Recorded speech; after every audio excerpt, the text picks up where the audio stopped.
Akhirnya Yuzarsif diajak oleh Zulaikha untuk berkeliling kota Mesir dan menjelaskan tentang adat istiadat di sana kepadanya.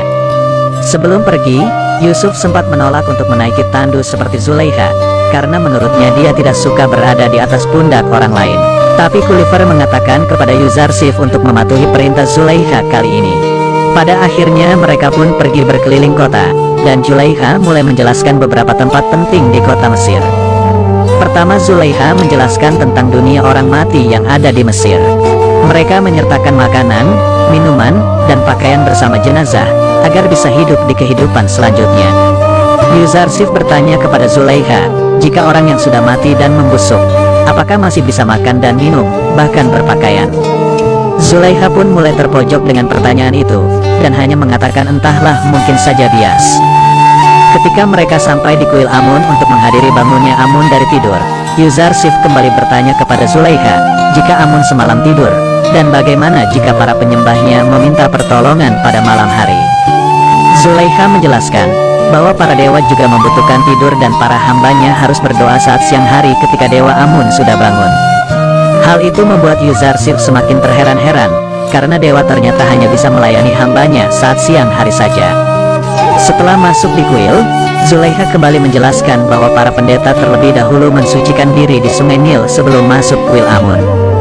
Selain mereka, tidak ada yang berhak untuk masuk ke dalamnya. Zulaikha juga menjelaskan bahwa para pendeta akan segera membangunkan Amun, memandikannya, serta memberi pakaian baru dan wewangian, agar dia siap menerima ibadah para hamba-hambanya. Yuzarsif kembali bertanya, apakah Amun tidak bisa disembah orang di tempat yang jauh atau dalam kesendirian?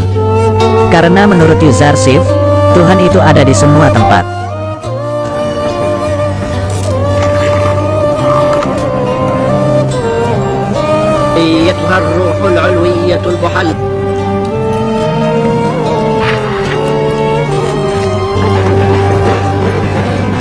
Setelah Amun keluar dari kuil dengan memakai pakaian serta perhiasan, Yuzarsif kembali menanyakan apakah para penyembah tidak mengambil perhiasan itu. Zulaikha pun menjawab, tak akan ada yang berani, karena para pendeta selalu menjaganya. Setelah mendengar jawaban itu, Yuzarsif yang tadinya mengira Amun yang menjaga para hambanya, ternyata harus dijaga oleh para pendeta. Setelah itu Dewa Amun mulai menyambut hamba-hambanya dengan suara yang aneh.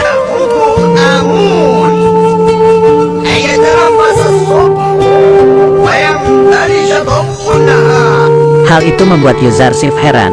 Apakah tadi yang berbicara itu adalah Amun? Karena menurutnya mana mungkin batu bisa berbicara. Zulaikha menjawab bahwa Amun bukanlah batu, melainkan roh yang menjelma dalam bentuk batu, dan dia adalah dewa maha kaya dan maha kuasa. Tapi menurut Yuzarsif, Amun memiliki banyak kebutuhan, mulai dari istirahat, pakaian, perhiasan, dan bahkan sampai harus dimandikan. Untuk bergerak saja, dia membutuhkan para pendeta yang harus menyeret keretanya. Ia juga tidak bisa menjaga dirinya sendiri dari para pencuri. Hal itu tidak mencerminkan sifat Amun yang katanya maha kuasa. Zulaikha semakin terpojok dengan semua ucapan Yuzarsif itu, dan mulai berpikir. Dia juga mengatakan semuanya kepada Putifar, bahwa dia terlihat lemah di hadapan Yuzarsif, karena semua jawabannya tidak membuatnya merasa puas. Hal itu juga yang membuat Zulaikha mulai meragukan Amun. Setelah itu Putifar mengajak Yuzarsifi untuk bertemu dengan Amunhotep, penguasa tertinggi Mesir. Di perjalanan Putifar menjelaskan kejelekan-kejelekan para prajurit kuil Amun, yang dikenal arogan dan haus akan kekuasaan. Dia juga menunjukkan beberapa tempat yang dimiliki oleh Dewa Amun, seperti gudang gandum dan taman wanita yang ada di pinggir sungai. Semua itu adalah milik kuil Amun, yang sebenarnya ditujukan untuk para pendeta saja yang tidak pernah merasa puas. Putifar juga menunjukkan jika para pendeta memberikan makanan kepada warga, agar mereka semua tidak meninggalkan Amun untuk disembah. Setelah itu Yuzarsif mulai bertanya-tanya kepada Putifar, bukankah sebenarnya Putifar akan menjelaskan tentang kebesaran dan keyakinan Mesir kepadanya, tapi ternyata sebaliknya. Dia malah menunjukkan sisi negatif dari negeri Mesir, yang selalu dianggap biasa-biasa saja oleh warga Mesir. Setelah mereka sampai di istana Amunhotep, Putifar melihat ada seorang prajurit kuil Amun yang membuat keonaran di jalan. Hal itu membuatnya harus mengejarnya dan memperingatkan, agar dia tidak berbuat semena-mena kepada warga Mesir. Setelah mereka bertarung dan dimenangkan oleh Putifar, Prajurit itu diancam jika sekali lagi dia ketahuan berbuat keonaran, maka nyawanya tidak akan diampuni lagi. Setelah itu Potifar kembali lagi ke istana, dan masuk bersama Yuzarsif. Di dalam, Yuzarsif kembali terpana melihat keindahan ruangan yang ada di dalam istana.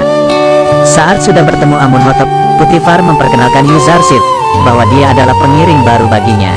Namun Amunhotep pun menyindir Potifar, karena mengangkat seorang bocah sebagai pengiringan. Tapi Potifar menjelaskan bahwa Yuzarsif memang terlihat seperti bocah, tapi dia sudah dewasa, matang, dan berilmu. Ketika Permaisuri dan Amunhotep muda memasuki istana, Amunhotep muda terkejut melihat ketampanan Yuzarsif, dan sempat melihatnya untuk beberapa saat. Kemudian untuk membuktikan perkataan Potifar, Amunhotep pun menanyakan pendapat Yuzarsif tentang keagungan Mesir. Jawaban Yuzarsif yang amat cerdas, membuat Amunhotep mempercayai apa yang dikatakan oleh Potifar, bahwa dia bukan anak yang sembarangan. Lalu memberikan hadiah kepada Yuzarsif yang diserahkan melalui Amunhotep muda. Namun setelah dia menyerahkan hadiah itu, tak sengaja dia malah memberikan hormat kepada Yuzarsif, yang membuat Permaisuri mengatakan bahwa penghormatan itu seharusnya tidak boleh dilakukan oleh calon raja Mesir kepada orang biasa. Namun Hotep muda melakukan penghormatan itu tak sengaja, karena Yuzarsif telah membuatnya kagum. Tujuan Potifar bertemu Amunhotep sebenarnya adalah untuk melaporkan tentang keresahannya kepada prajurit kuil Amun, yang selalu membuat penduduk Mesir merasa resah. Mereka tidak takut dengan siapapun, sampai melanggar semua aturan yang ada. Potifar meminta agar segera bertindak, supaya mereka tidak membahayakan pemerintahan Mesir nantinya. Amunhotep setuju dengan perkataan Potifar, bahwa pemerintah harus mulai tegas kepada pengacau dari kuil Amun. Tapi dia tidak ingin tergesa-gesa untuk bertindak, karena takut akan menjatuhkan korban. Amunhotep mempunyai rencana tersendiri untuk mereka. Sementara itu prajurit kuil Amun yang bernama Padiamun tadi melaporkan kejadian yang dialami saat di jalan kepada Anikmahu, pendeta tertinggi kuil Amun. Anikmahu langsung memarahi Padiamun karena jika dia menjadi Potifar, dia akan langsung membunuh Padiamun saat itu juga.